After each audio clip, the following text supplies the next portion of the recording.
Hello everyone, welcome back to my channel. Today we are going to start question number 8 of exercise 8.3 of chapter 8 comparing quantities. Question is find the amount and the compound interest on rupees 10,000 for 1.5 years at 10% per annum compounded half yearly. Would this interest be more than the interest he would get if it was compounded annually? Question में आपको सबसे पहले बोला गया कि amount find करनी है and then compound interest find करना है, प्रिंसिपल गिवन है, टाइम गिवन है, रेट गिवन है। कंपाउंडेड हाफ ईयरली के लिए आपको ये फाइंड करना है। फिर उसके बाद आपसे पूछा गया है कि क्या ये इंटरेस्ट ज़्यादा है उस इंटरेस्ट से जो एनुअली निकालेंगे।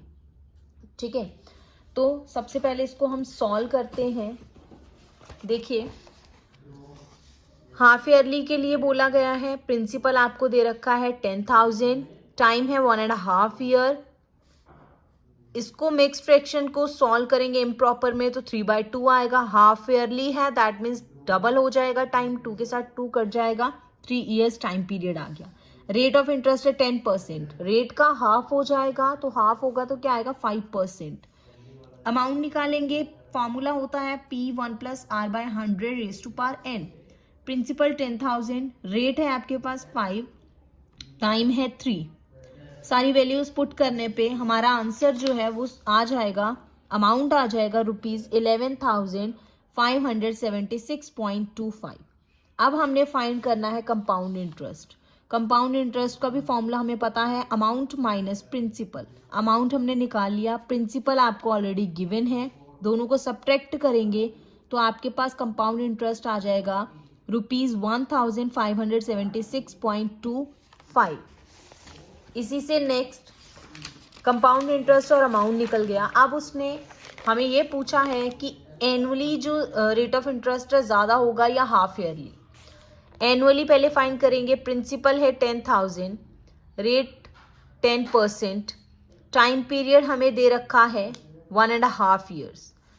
अमाउंट हमने फाइंड करनी है। अब यहाँ पे आपके पास टाइम पीरियड कितना है 1.5 ईयर, तो पहले 1 के लिए फाइंड करेंगे, 1 के लिए निकालेंगे, टाइम यहाँ 1 रखना है। सॉल्व करने पे अमाउंट आ जाएगा 11,000। अब हाफ ईयर के लिए, 1 के लिए तो हमने ये फाइंड कर लिया, हाफ के लिए यहाँ फाइंड करेंगे तो simple interest P × R × T/100, सारी वैल्यूज रखोगे, प्रिंसिपल की जगह ये अमाउंट रखोगे। 11,000 × 10 × 1/2, क्योंकि टाइम कितना है हाफ है, इंटू 100। सॉल्व करने पे आपके पास सिंपल इंटरेस्ट कितना आ जाएगा ₹550। अब टोटल अमाउंट निकालनी है तो इस अमाउंट को और इस सिंपल इंटरेस्ट को आप क्या कर दो, ऐड कर दो। ऐड करने पे आ जाएगा ₹11,550। इसी का कंपाउंड इंटरेस्ट फाइंड करेंगे, अमाउंट माइनस प्रिंसिपल। अमाउंट कितना है दिस, प्रिंसिपल ऑलरेडी आपको गिवन है 10,000, दोनों को सब्ट्रैक्ट करेंगे, आपका कंपाउंड इंटरेस्ट आ जाएगा ₹1,550।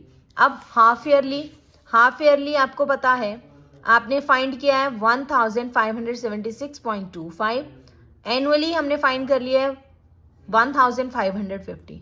तो यहाँ पे हमें क्या पूछा गया था, हमारा यहाँ क्वेश्चन था would this interest be more than the interest if he would get if it was compounded annually, कि एनुअली जो है वो ज्यादा होगा या आपका हाफ ईयरली। तो ऑफ कोर्स आपका यहाँ पे हाफ ईयरली का ही ज्यादा है, तो यहाँ पे हमने क्या लिख दिया है, yes the compound interest on half yearly is more than annually.